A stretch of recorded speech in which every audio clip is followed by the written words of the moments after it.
Hello and welcome. Today we're going to talk about, I have a little bit of housekeeping, and then we're going to talk about what to do when your thread gets all twisted up and how to get all the strands off when you're frog some stitching out and it's left some strands on the fabric, some little pieces of fuzz. I have two finishes. We'll talk about the project I've worked on since the last video. I'll show you progress updates. I have a tiny bit of haul, and then we'll talk about my plans for April. Okay, so housekeeping. 3 videos ago, number 74, I talked about how I have my tablet set up on a stand in my stitching area, and I said that someone had asked me about that, but I couldn't remember who it was. And I keep forgetting to tell you, and I can't believe I forgot when I was filming. You get in front of the camera and things just go right out of your head. The person who asked me about how my tablet stand is integrated into my stitching area was Brenda Johnson. And that really, I had to mention that because my maiden name is Johnson. So when I saw that name on the comments, my brain like blanked out for a minute. Like, I'm so confused. What am I looking at? Because I was looking at my own name. So I just had to mention that. Brenda Johnson's fabulous. And she was the one who asked about the tablet stand. Thank you, Brenda. That was a great question. And then the Wee Village clip that you see at the very beginning of the video, that will always be a picture of what it looks like the day I filmed. But the little clip at the end of the video, that was last summer, where it's nighttime and the lights are on. That was last summer. It does not look like that right now. In fact, I have spring break next. Today's Monday. Oh, I forgot to fix the calendar right there. Today's Monday, March 29th. And next week is my spring break. So I will be working on the Wee Village and getting it cleaned up for the spring and putting all the little houses back in. So that will be fun. And I'll show you, I'll do a before and after picture of what it looked like before I started and what it looked like after I was done. Some of the plants are just barely starting to come back, but most of them have not. We had snow on the ground just last week. It's spring in Utah. It snows a little bit and then it melts, and then it snows and then it melts. All right. I think that's all of the housekeeping. Let's go on to what you do when your thread gets all twisted. I haven't worked on the new normal by Long Dog Samplers since my last video, but I'm going to use it to show you. So sometimes when you're stitching, your thread gets all, 1 strand, 2 strands, it doesn't matter. Your thread gets all twisted up, and it's doing that. And it knots really easy when it's all twisted up like that, and it doesn't lay very nicely when it's all twisted up. So when it gets all twisted up like that, and I can see it's doing that, then I just twirl the needle the other direction for a minute until it gets untwisted, and then I check it. I do this to see if it's going to twist or not, and if it doesn't twist, then I know I've untwisted it far enough. Sometimes I'll untwist too far, and then it's twisting the other direction, but that's how I check. It just takes a second, untwist it, then you know it's untwisted, and then you can keep stitching. Then the other thing I was going to talk about, one of my favorite tools, is when you're frogging, pulling out stitches because you stitched it wrong, and it leaves little tiny pieces of the thread are stuck to the fabric, so you can see where it was. It's kind of a shadow of the color. This is called Seam Fix. You can buy it at Joann's or Hobby Lobby or any of those stores that sell fabric and sewing supplies. And it's a very sharp seam ripper. But what I use it more for is it has this rubber tip on both ends, a tiny one on this end and a bigger one on this end. And you just swirl that around on your fabric a little bit gently. You don't want to damage your fabric, but you swirl it around and it pulls all those fibers off. You do it on the front and you do it on the back, and it will pull all those fibers up for you. There's also a little baby version. I bought this one at Hobby Lobby. Same thing, it opens up and it's a tiny seam ripper. But it also has that tip on it if I'm traveling. I have one in my traveling bag. Those are, I heard about these on Just Keep Stitching, Pam and Steph, they showed these. That's where I heard about them first a couple of years ago, and I've used them ever since. Love them. It's perfect. Anything, actually anything you have with a rubber tip on it would probably do the same thing. All right, those are my tips for the day. Oh, I honestly think I'm allergic to something in this sewing room because my nose does not start to run until I start to make a video.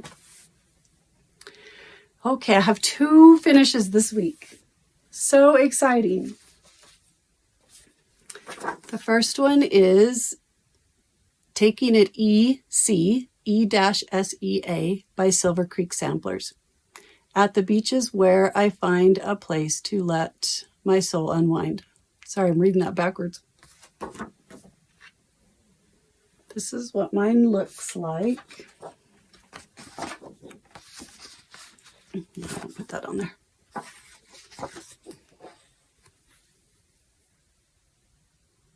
And it's all finished. This was my Mania piece that was assigned to March. I started it in Mania and then basically didn't work on it again until March. And it was kind of on my list of things to finish in March. It was kind of my main focus piece. See if I can hold it and talk at the same time. Mine is on 32 count ivory linen, 2 strands of floss over 2 fabric threads. I used the called for colors if I had them, but I only had a couple of them. So the rest, I found something that was very similar in my stash, an overdyed cotton, and used that instead. On my project card by SWardDesigns, I marked all the days that I worked on it, which was 8 days total. I worked on it on 8 different days. And I counted up, because in my stitching little journal thing, I write down every day what I stitched on and for how long. So I went back and counted up the hours, and it took me about 18 hours to finish that project. And then my second finish is Kringles by Little House Needleworks. Yes, Little House Needleworks. Started to question myself there.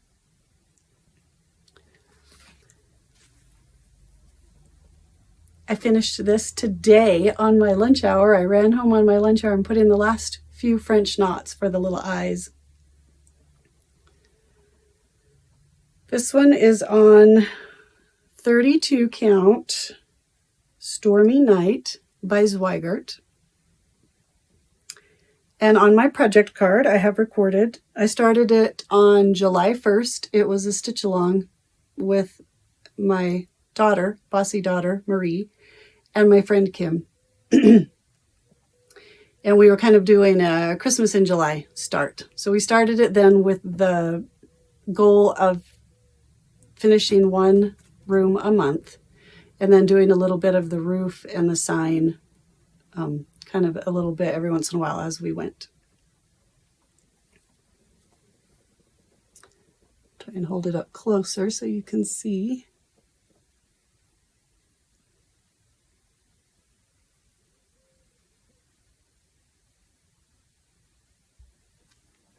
And I used all the called for overdyed cotton threads. It's all exactly what it called for. And I didn't have these project cards until the beginning of the year, but I went back, or in the, I can't remember, November, December, I can't remember. So I went back in my stitching journal that I keep, and I marked all the days that I worked on it. This is what I worked on in 2020.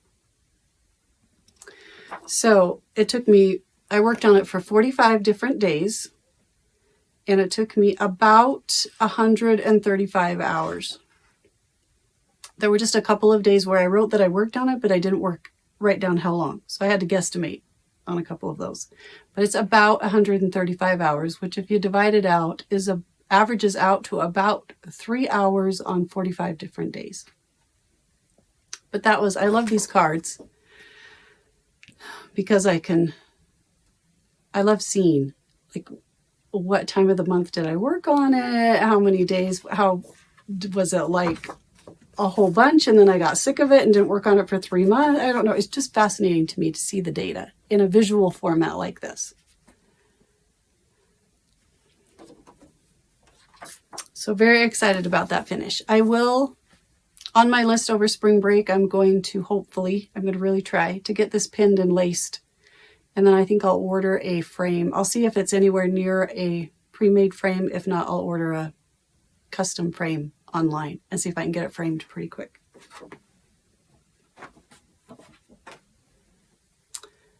Okay, those are my 2 finishes. Now we'll move on to the projects I've worked on since the last time I made a video. Lost No More, a Dimensions Gold kit. The artwork is by Greg Olson, is my daily 30 piece. So I try and work on it every time I sit down to stitch. I try and work on this for the first 30 minutes at least. And it's slow going. It's a large piece, but it just keeps it moving along. Makes me happy to work on it every day. I'm using the kit fabric. It's a tan 18 count Aida. And I'm using the kit floss.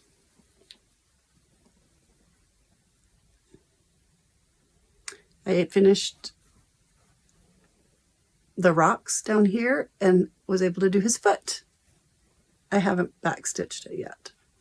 And now I'm working on this section of his robes.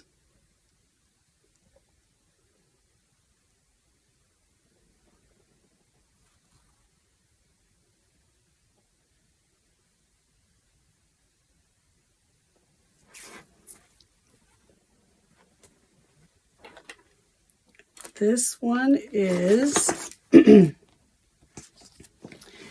of Roses 1845 Antique Sampler by Cross Stitch Antiques. It is a reproduction sampler. This is a photo of the original sampler.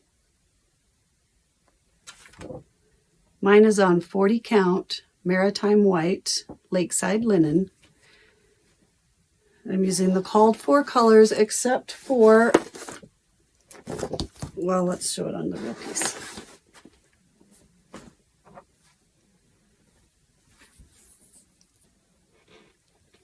This dark blue up here, I wanted just a little bit better coverage than the DMC, so I switched to SWardDesigns is the name of the company. It's French, SWardDesigns. And they make several different products, but they're by far their most popular product, in my opinion, I think. I guess I don't know that for sure, is their silk called SWardDesigns. And I have a really hard time saying SWardDesigns, so I always just say SWardDesigns, but it's the SWardDesigns silk in 1416 that I used up here. And it's almost the exact same color as the DMC 823, I think is what it called for. And then on patterns where it will, like it's charted for NPI silk, but it's also giving you the SWardDesigns numbers, they abbreviate it up at the top, AVAS, SWardDesigns. So I just got used to just calling it SWardDesigns. Sorry, backstory on that. And then this lighter blue, I switched from the DMC to Dinky Dyes Pacific Ocean, just so I could get a little bit better coverage there, because I wanted the letters to be nice and dark and not be able to see the fabric behind them. And I'm down here working on the roses. This first row, and these, all the other colors are the called for DMC. This first rose is the called for colors, the DMC colors. And then when I did the second rose, it was very similar to these colors. In fact, Andrew will insert a picture right here because I stitched the whole second rose in the called for colors, and here's a picture of that. But I decided that I wasn't really happy with those colors. So then I chose some different colors already in the called for list. I didn't pull anything that wasn't already called for in the list, in this pattern, in the chart. I just played around with some different, I ripped it all out and played around with some different colors to make it a little more pink. These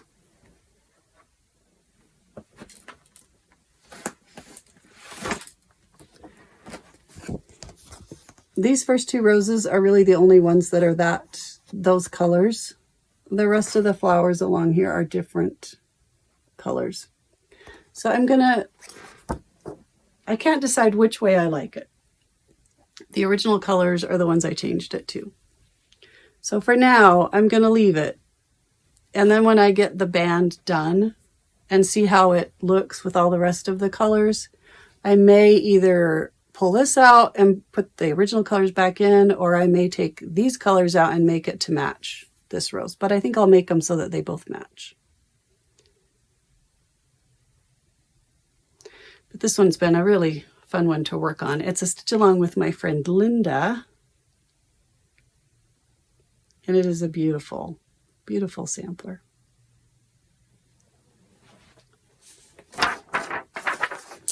Is Huckleberry Farm by the Blue Flower. Mine is on 40 count Elegance by Silk Weaver, and I'm using I'm using 1 strand of floss over 2 fabric threads, 1/2. And I am down here in the middle working on this section. I used the called for colors if I had them, but most of them I didn't when I started this last year. So I pulled similar colors out of overdyed cotton out of my stash. And I'm working down here. Let me put this bag down. Right here, I got a little more of the alphabet done. When I first stitched this, I thought it was a sloth. Just because of the way he's hanging there. But then my friend said, I think it's a bear, to match all the other bears in the pattern. And it's got the same coloring as all the other bears in the pattern. So I think she's right. I think it's a bear. This is a very forest, it feels like to me, piece, like a mountain forest where there would be bears and bees and birds and moths. I believe sloths are more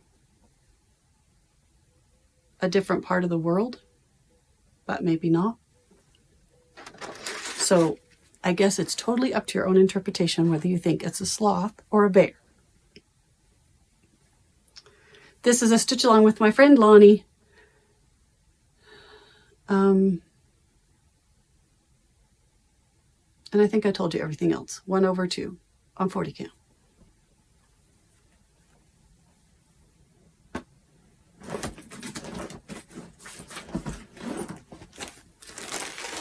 This is Beachcomber in my BYU bag from the Brass Button Shop on Etsy.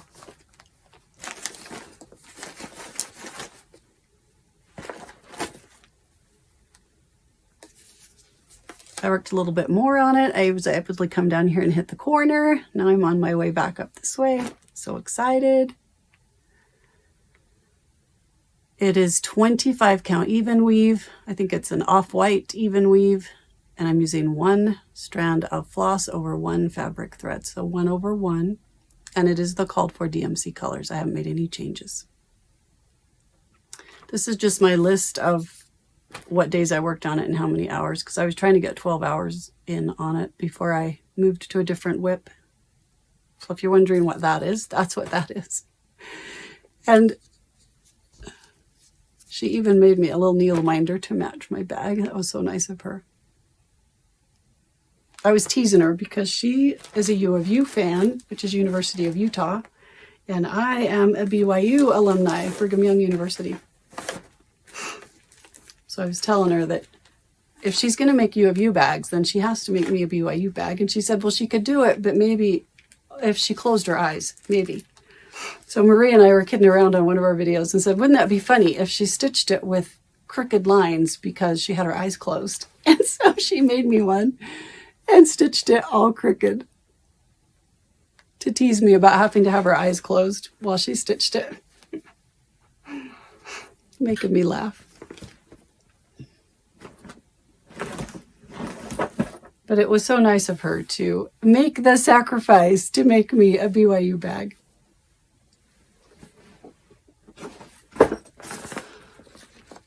I didn't work on my full coverage pieces.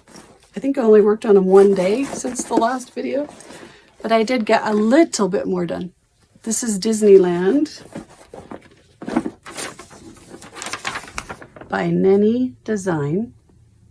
I got it on Etsy. There's a whole bunch of different stores that sell this pattern. Mine is the 50 color version.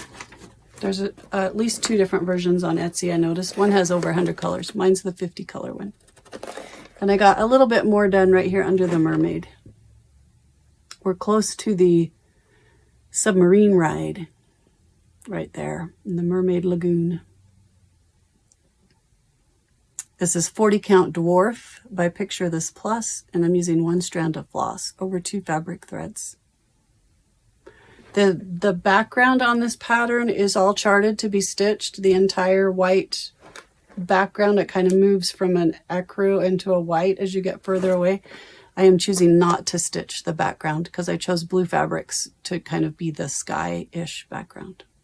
So that's a little tricky because when I'm looking at the pattern, I'm trying to figure out, is that ecru part of the sky, or is that several shades of ecru part of the object I'm stitching? So that's been a little tricky, but it's worked out fine so far.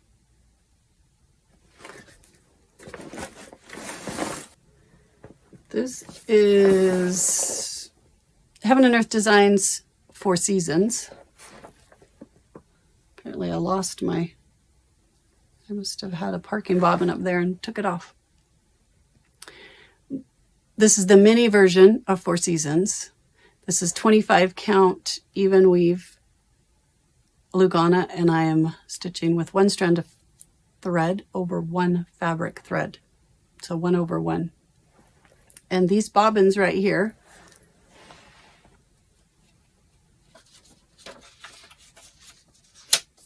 are made, my daughter-in-law Hannah has an Etsy store called Sunshine Mama's Designs, and she sells these. We're calling them a parking bobbin. We used Bob E's bobbins that are used for several crafts, and we glued a magnet. She glued a magnet to the back and put a cute button on the front.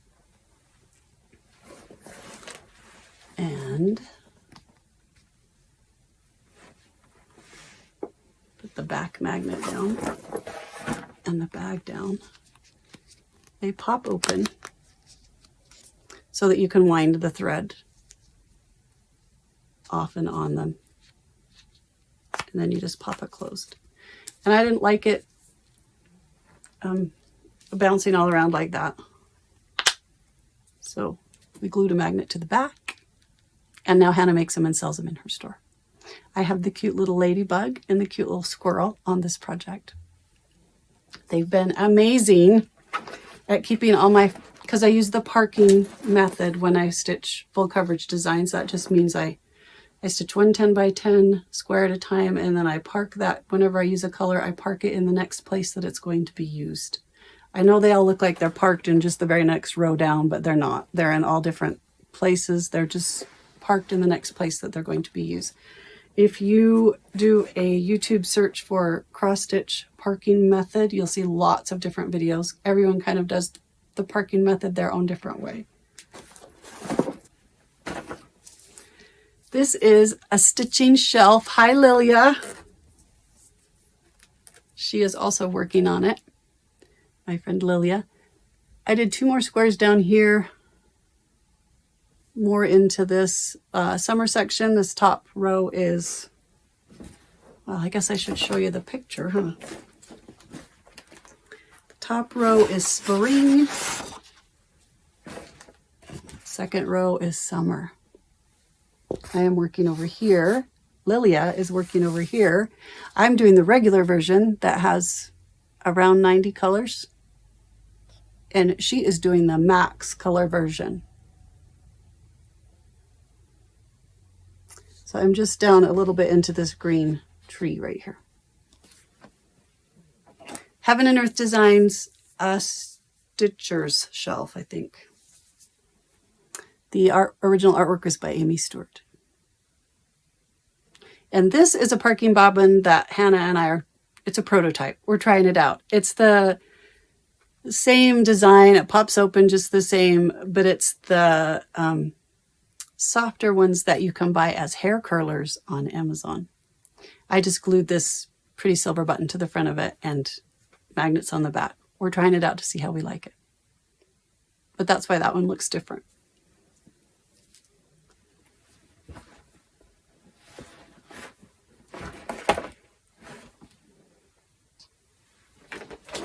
And here is Peaceable Kingdom.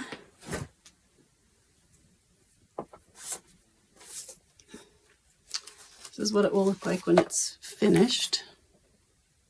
It is a class piece by Catherine Theron. Her website is Theron Traditions.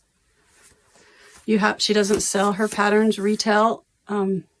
As far as I know, you have to take the class from her to buy and she sells it as a kit and the pattern when you take the class from her. But she did mention maybe doing some online classes, so check her website to see if she's going to do that.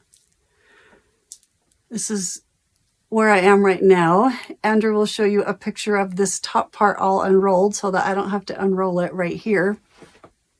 And I also realized that every time I show it to you, it's all loose. And that's because it's usually tight like this when I stitch on it. It's very tight. But I don't like to leave it tight when I'm not stitching it because it will, on these really long scroll rods, it will it'll bow the rods if you leave it too tight for too long.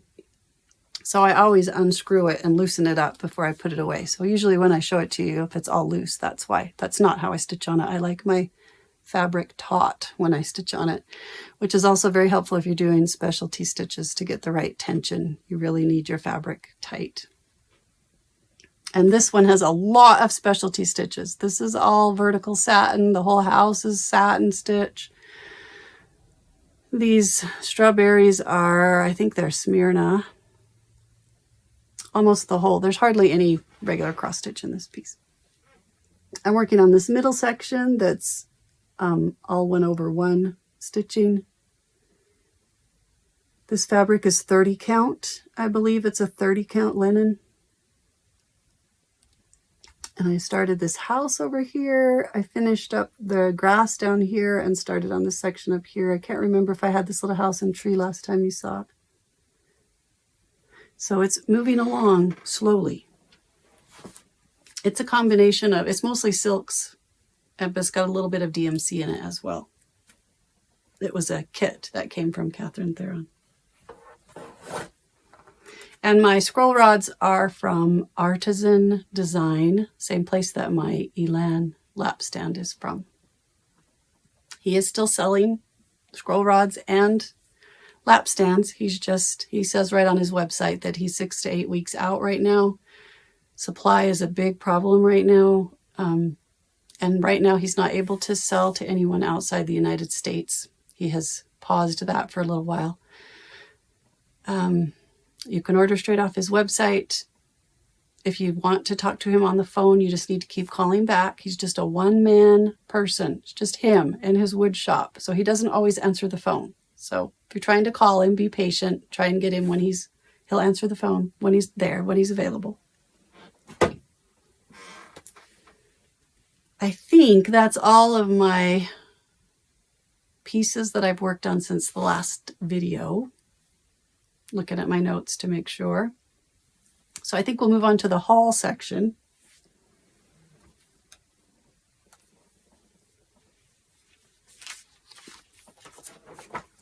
This is a pattern called Happy.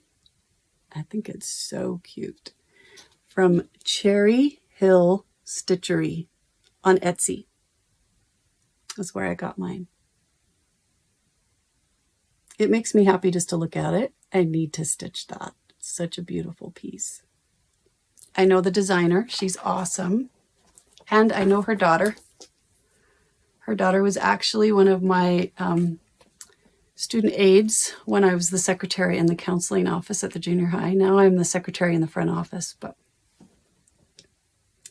And this one is called You Are So Loved. Same designer, Cherry Hill Stitchery. Oh, that one doesn't have it on the bottom. Just this one does. I love the colors in that. This one was actually part of a 3-part series that has forest animals on the other 2, but they all match. So those are fabulous. Put those in my stash. And then I apparently have a thing with project bags. I just need to keep buying them. I don't know what it is. I'm trying to remember which is which. Okay, I bought 2 project bags from Jordys Handmade on Etsy. It's Jordys Handmade. And then her name is Jordan Orlandi. But she's Jordys Handmade on Etsy. Jordys.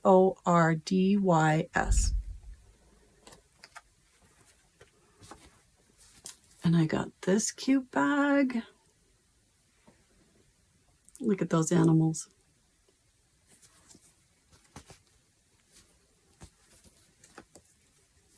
And look at the needle minder, has a little heart and a ribbon. Not needle minder, the zipper finder. It's brown on the inside. I'm trying to remember how big it is. I want to say it's 13 by 15, I hope. I'm saying it right. I just knew that my 11 by 11 key snaps would fit in here with a project. And then this one also came from her, Winnie the Pooh. I love Winnie the Pooh. I remember watching all those shows. They were on TV when I was young. You had to wait and read the paper and make sure you were paying attention to when they were going to be on.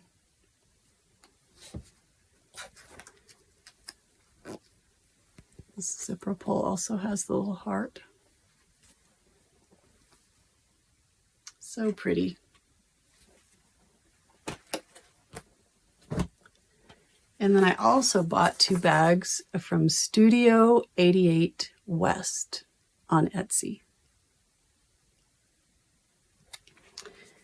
And I believe these are 15 by 15 vinyl front with a handle. Look at this beautiful zipper pull, this little flower.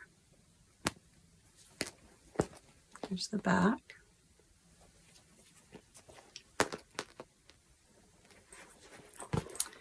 And then this one,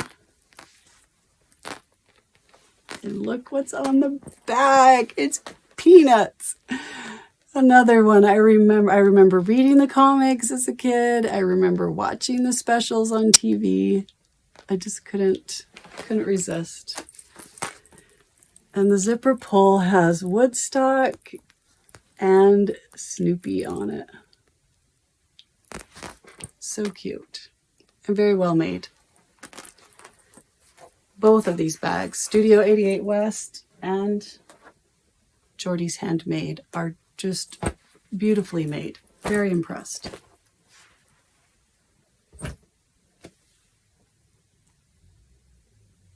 I think that's all of the haul. So let's talk about plans for a minute for April. April is in 2 days, starts on Thursday. The 2 whips that I will focus on for April on Tuesday and Thursday are Day and Night by Long Dog Samplers. Trying to remember, I think this was a Mania piece from 2019.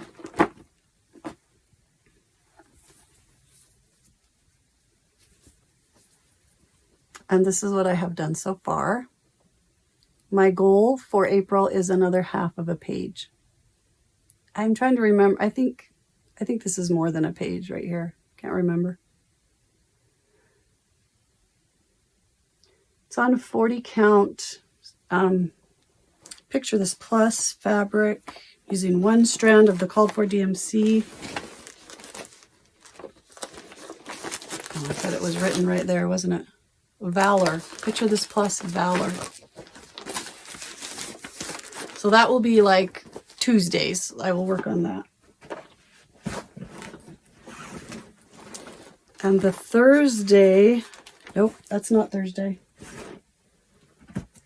The Thursday will be Shine On. That's in this Bonnie and Camille quilt book, because it's based on a quilt. This is a quilt that you make. The whole book is how to make the quilt.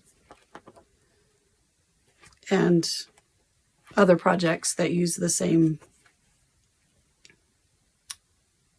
fabrics and designs. But at the very back of the book, there is a cross stitch sampler designed to look like the quilt. And it looks like this, and it's called Shine On. I bought my book at the book at Fat Quarter Shop. And this is just, this red and white striped border is just how they framed it. They wrapped the fabric around a piece of mat board, and then they've attached the mat board to another piece of fabric that's red and white stripes. And then they put that all inside of a white frame. But I love this red and white border, and I think what I'm going to do is try and replicate that red and white border in stitches. So I'm going to play around with mine and see if I can figure out how to add stitches to mine that look like that red and white border, so that, because I just think it would look cool on my stitching. So this will be like the Thursday piece this month. Mine's on 18 count white Aida. This is what I have so far. My goal for April is to get 2 more rows done. I'm using, it calls for Cosmo floss. I'm using Sulky floss instead. If you want a list of the colors of Sulky 12 weight cotton, SULKY, that I'm using, it's in the description box below. And my main focus piece for April is going to be Hoity Toity by Long Dog Samplers. This was my Mania start in May of 2019, I believe. My birthday's right before Mania starts, so I always pick one and start it early on my birthday, and then it becomes the last Mania piece. In 2019, it would have been on the 19th of May. And I was teasing, as I mentioned in my last video, I was teasing that yes, this is the piece assigned to April, but there's no way I'm going to be able to get it done in April. And Jenny, the Long Dog Stitcher, LONGDAWG Stitcher on YouTube, she commented and said something like, "Oh, come on, finish Hoity Toity in April." So I am going to work on this on Mondays, Wednesdays, and Fridays. I'll probably still work on my Saturday pieces, on my full coverage pieces on Saturday, or at least for part of Saturdays, to keep them moving along. But the rest of the time I'll be working on this to see how much I can get done in April, Jenny. Let's see how much I can get done. So that will be fun. I'm using a silk conversion from Mrs. Sedas Silks, MISSUS SEDAS Silks on Etsy. She is taking a break right now. I think her shop is paused right now while she's on vacation, but she'll be back. But she did a little bit of a different color conversion in her silks. She dyes silk.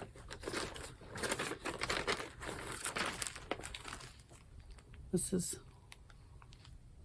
you can see a little bit of her colors. I did move some of the colors around from what her conversion had them assigned to. And I did add just a couple of different colors. But I put all of those details are in the description box below of what I changed. This is on 40 count mallow. And I'm using 1 strand of silk over 2 fabric threads. And that's how much of it is done so far. Not very much, but I will work on that in April. And then Andrew is so fabulous, my son Andrew, and he is editing my videos still, thank goodness. And so he will put his contact information below if you are interested in having a video edited or if you know of someone who is. And I think that's everything. And we'll see you later.